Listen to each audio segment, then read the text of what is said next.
ఏ రాజకీయ పార్టీకైనా కార్యకర్తలే బలం. రాజకీయ పార్టీ కార్యక్రమాలు క్షేత్ర స్థాయిలో నిర్వహించాలన్నా, వాటికి విస్తృత ప్రచారం కల్పించాలన్నా కార్యకర్తలే ఆధారం. అయితే ఒకప్పుడు నాయకుల వెంట నమ్మకంగా తిరిగిన కార్యకర్తలు ఇప్పుడు వారి ప్రవర్తన నచ్చక పార్టీని వీడక తప్పడం లేదట. అధికారం కోల్పోయిన ఏడాదిన్నర తర్వాత పంచాయతీ పోరుకు సిద్ధమవుతున్న తరుణంలో ఆ పార్టీ కార్యకర్తలు, నాయకులు ఒక్కొక్కరిగా దూరమవుతున్నారు. మాజీ హోంమంత్రి వనిత ప్రాతినిధ్యం వహించిన తూర్పుగోదావరి జిల్లా గోపాలపురం నియోజకవర్గంలో వైసీపీ శ్రేణుల రాజీనామాలతో నియోజకవర్గంలో ఆ పార్టీ పూర్తిగా బలాన్ని కోల్పోయే పరిస్థితి వచ్చిందంటున్నారు రాజకీయ విశ్లేషకులు. అసలు వైసీపీ నేతలు, కార్యకర్తలు పార్టీని ఎందుకు వీడుతున్నారు?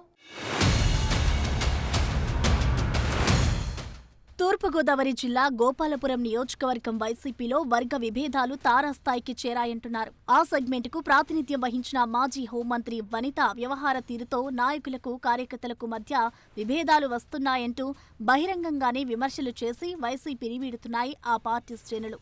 నియోజకవర్గ వ్యాప్తంగా ఆ పార్టీలో ఇదే పరిస్థితి కనిపిస్తోంది. గోపాలపురం నియోజకవర్గంలో మొదటి నుండి టీడీపీ ఆధిపత్యమే కొనసాగుతూ వచ్చింది. టీడీపీ ఆవిర్భావం నుంచి అక్కడ కాంగ్రెస్, వైసీపీలు చెరోసారి మాత్రమే గెలుపొందాయి. 2009లో మాజీ హోంమంత్రి తానేటి వనిత తెలుగుదేశం పార్టీ నుండి గోపాలపురం ఎమ్మెల్యేగా గెలుపొంది వైసీపీలో చేరారు.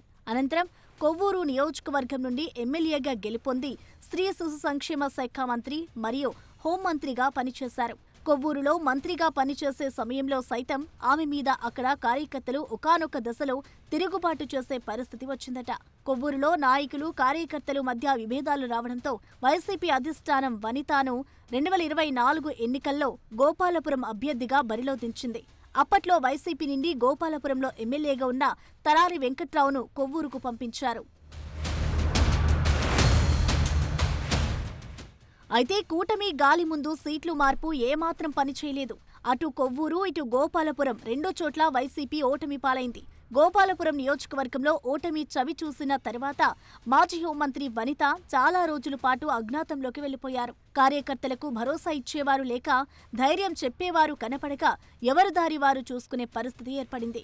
అయితే అనూహ్యంగా మళ్లీ మాజీ హోంమంత్రి వనితకు గోపాలపురం వైసీపీ ఇన్ఛార్జి పగ్గాలు ఇవ్వడంతో నియోజకవర్గంలో పార్టీ కార్యక్రమాలకు హాజరవుతున్నారు. గోపాలపురం నియోజకవర్గం వైసీపీ తిరిగి బలం పుంజుకుంటుంది అని కొందరు అనుకునే సమయానికి కార్యకర్తలు, నేతలు ఒక్కొక్కరిగా రాజీనామాలు చేయడం ఇప్పుడు జిల్లా వ్యాప్తంగా చర్చనీయాంశమైంది.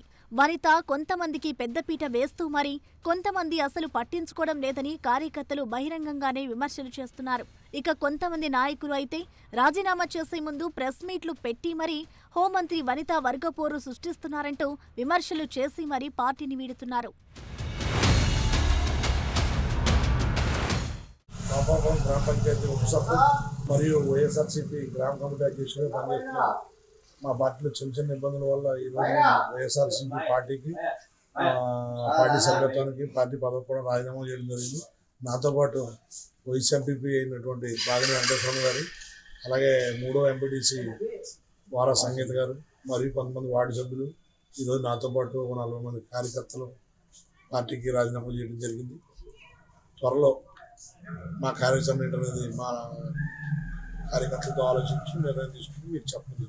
గోపాలపురం నియోజకవర్గంలోని 4 మండలాల్లో వైసీపీ శ్రేణులు తానేటి వనిత నాయకత్వంపై ఆగ్రహంతో ఉన్నారని, వెళ్లిపోయే వాళ్ళు వెళ్లిపోతుంటే పార్టీపై అభిమానంతో వెళ్లలేక కొంతమంది పార్టీలో సర్దుకుపోయి ఉంటున్నారట. ఇటీవల గోపాలపురం నియోజకవర్గంలో సీనియర్ వైసీపీ నాయకుడు వింత ప్రసాద్ రెడ్డితో పాటు మరో 50 మంది వైసీపీ కార్యకర్తలు పార్టీకి గుడ్ బై చెప్పడం ప్రస్తుతం హాట్ టాపిక్ గా మారింది.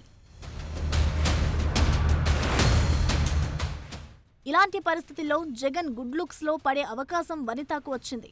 గత డిసెంబర్ 21 జగన్ జన్మదినం సందర్భంగా గోపాలపురంలో కూడా వైసీపీ కార్యకర్తలు అత్యుత్సాహం ప్రదర్శించి జంతు బలులు చేసి రక్తాభిషేకాలు చేశారు.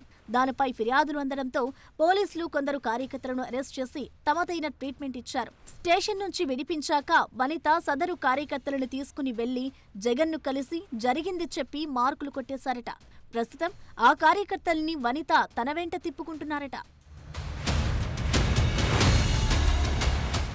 ఏది ఏమైనా వైసీపీ అధిష్టానం గోపాలపురం నియోజకవర్గంపై దృష్టి పెట్టకపోతే ఆ నియోజకవర్గంలో పార్టీ కనుమరుగయ్యే పరిస్థితి వస్తుందంటున్నారు రాజకీయ విశ్లేషకులు.